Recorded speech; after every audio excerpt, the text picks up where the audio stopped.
You recording now? Yeah. Halo teman-teman, selamat siang waktu UK dan mungkin selamat sore ya waktu Indonesia.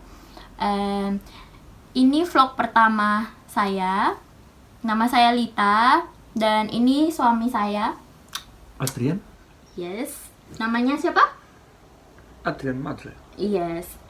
So di video pertama, karena banyak yang nanya gimana sih untuk mendapat visa untuk UK, dan perlu diketahui kalau visa saya agak berbeda ya, karena saya menikahi dia orang Polandia yang tinggal di UK. Jadi visanya bukan spouse visa British tetapi EEA Family Permit Visa.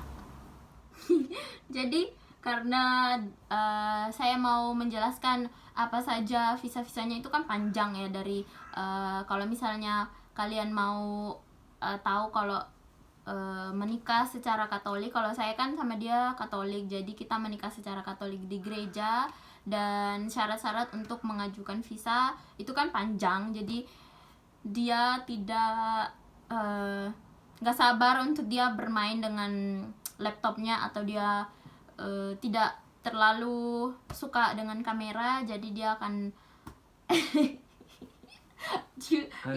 you don't really like camera, don't you? But because like sometimes when I taking picture and then you didn't really like taking picture so much. You do like, yeah, you do like picture, but ya jadi dia ya tipikal cowok lah ya, misalnya kita tipikal cowok lah ya. Jadi semisal kalau dia kayak misalnya aku minta kita lagi liburan atau kita lagi jalan-jalan, aku bilang tolong dong baby foto-foto gitu, malah dia cuma sekali. Setelah kalau aku mintanya 2 kali atau 3 kali itu pasti dia udah mukanya udah unmood gitu. Tapi semakin kesini dia semakin tahu kalau orang Indonesia tuh ya suka foto-foto gitulah. Jadi dia akan pergi setelah ini, maksudnya pergi ke ruangan lain, dan saya akan menjelaskan apa-apa aja visa yang kalian butuhkan gitu. Oke, jadi kita mulai. Apa aja sih syarat untuk menikahi pria warga negara asing dengan secara Katolik?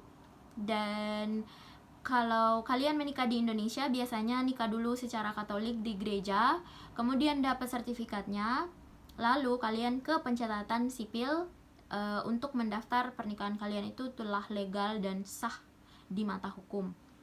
Oke, jadi kita mulai dari church atau dari gereja dulu. Untuk Adrian, dia menyiapkan training sertifikat karena waktu itu kita LDR.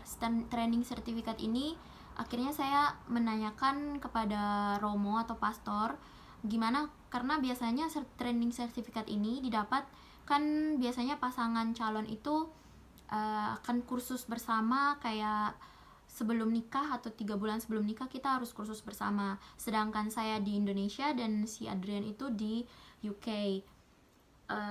Tapi pastornya bilang it's okay, jadi bisa dia training di sana, dan maksudnya training di UK dan saya training di Indonesia itu tetap bisa. Dan yang kedua, akta lahir atau birth sertifikatnya si calon yang udah ditranslate ke bahasa Indonesia. Terus yang ketiga, kopi paspor dan identitas. Jadi kayak KTP Polandianya si Adrian. Yang keempat itu sertifikat kalau belum menikah. Kalau di gereja bilang status liber. Jadi mereka bakal kayak ngecek kita belum pernah menikah sebelumnya dalam agama, semacam itulah. Yang kelima, baptis sertifikat yang sudah diupdate. Sebagai Katolik kan kita pasti punya baptis sertifikat, dan waktu itu Adrian langsung cus ke Polandia untuk ngurus baptis sertifikat dia. Soalnya kalau warga negara asing dia tidak sama dengan orang Indonesia ya, yang baptis sertifikatnya itu kayak seumur hidup.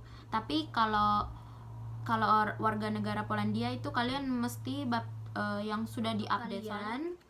untuk si ceweknya kalian punya yang pertama training sertifikat, yang kedua akte lahir udah di bahasa Indonesia, yang ketiga kopi identitas kalian atau KTP, yang keempat itu status liber kalian yang kalian mesti minta di kayak sekretariat di paroki kalian, yang kelima baptis sertifikat kalian.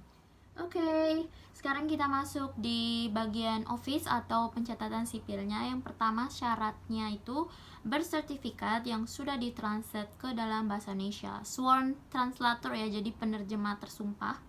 Yang kedua CNI atau surat izin dia menikah di luar Polandia, dan CNI itu sebagai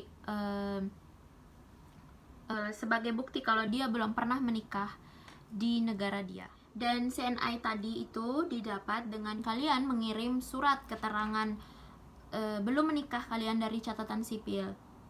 Dan itu nanti saya jelaskan lagi kalau udah masuk ke dalam syarat-syarat dari sisi kalian ya. Jadi CNI itu kalian bisa langsung dapat di kedutaan Poland yang ada di Manchester, karena kami tinggalnya di Manchester, atau kedutaan Polandia yang ada di London. Tapi itu biasanya memakan waktu 1 bulan atau agak lama ya. Tapi kalau kalian langsung ke Polandianya biasanya langsung sehari jadi. Itu konsulat namanya Urząd Wojewódzki, kayaknya kayak gitu. Nggak tahu ya, pronouncingnya beda karena itu bahasa Polandia. Pokoknya di konsulatnya gitu.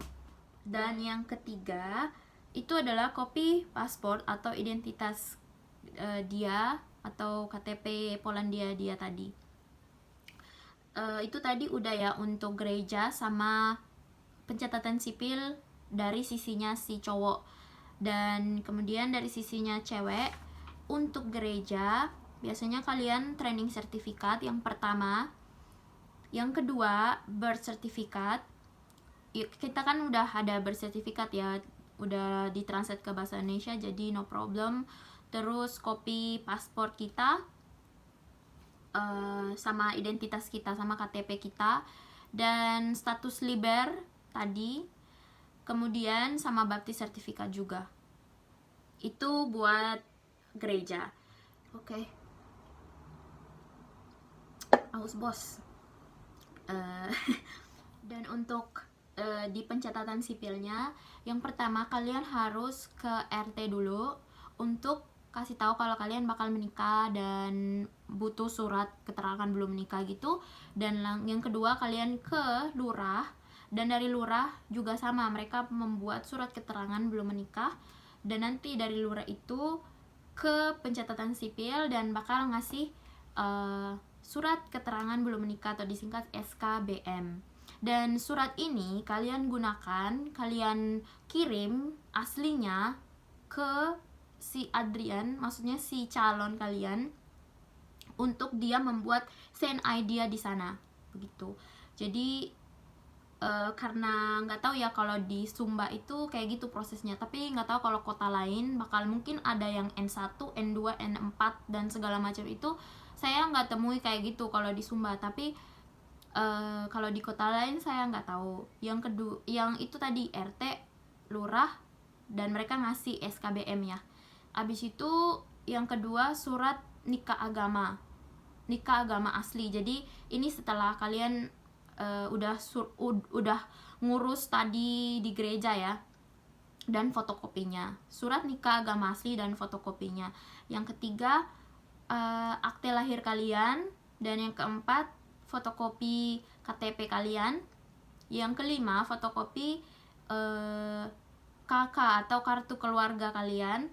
Yang keenam fotokopi surat baptis kalian, WNI sama WNA juga. Jadi kalian sama sama calon kalian juga. Yang ketujuh jangan lupa foto berdampingan ukuran 4x6 5 lembar.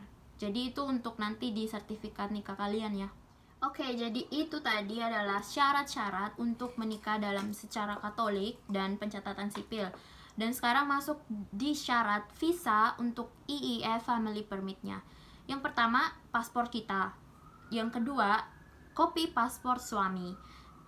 Yang ketiga, forum aplikasi online yang diisi, di print lalu ditanda tangan. Itu forum aplikasi online adanya di gov.uk, dan itu kalian bisa milih yang EEA Family Permit ya, jangan yang spouse visa. Yang keempat, bank statement suami. Itu 6 bulan. Bank statement suami selama 6 bulan. Yang kelima, employment letter suami. Jadi di mana dia kerja, kayak gitu-gitulah. Yang keenam, payslip suami selama 6 bulan terakhir. Yang ketujuh, kontrak kerja suami. Yang kedelapan adalah P60, surat bayar pajak suami selama setahun. Yang kesembilan, tenancy agreement suami atau surat landlord atau surat perjanjian sewa tempat tinggal kalau kalian punya rumah kayak gitu, atau kalian punya flat. Yang kesepuluh, akta nikah dalam bahasa Indonesia atau marriage certificate. Yang ke-11, bukti transfer uang dari suami. Kalau kalian pernah transfer uang dari suami, kalau enggak juga nggak apa-apa. Yang 12, cover letter saya dan invitation letter suami. Jadi cover letter kami itu lebih kayak digabung gitu ya. Itu kayak perjalanan gimana kita ketemu, kapan kita holiday bersama, liburan, sebagainya dan sebagainya. Pokoknya cerita cinta kita berdua. Yang ke-13, foto-foto bukti dari pacaran, tunangan sampai menikah. Semua foto, tapi yang gak semua juga, kalian milih yang bagus begitu, yang kalian cantik, yang dia cakep gitu-gitulah. Yang ke-14, screenshot percakapan WhatsApp dan telepon history sebagai bukti komunikasi. Waktu itu saya ngambilnya 1 bulan itu ada 6 percakapan kayaknya. Jadi kalian pinter-pinter milih aja. Kalau saya waktu itu tebalnya segini ya kira-kira. Pokoknya per hari, jadi 1 bulan itu kayaknya 6 screenshot gitu. Jadi waktu itu ada 2 tahun, tangan pegel untuk screenshot, tapi ya nggak apa-apa lah demi visa. Yang ke-15, foto wedding card atau ucapan selamat menikah dari teman-teman. Kalau misalnya nggak ada juga nggak apa-apa, tapi ini kayak lebih kepada sebagai bukti aja sih.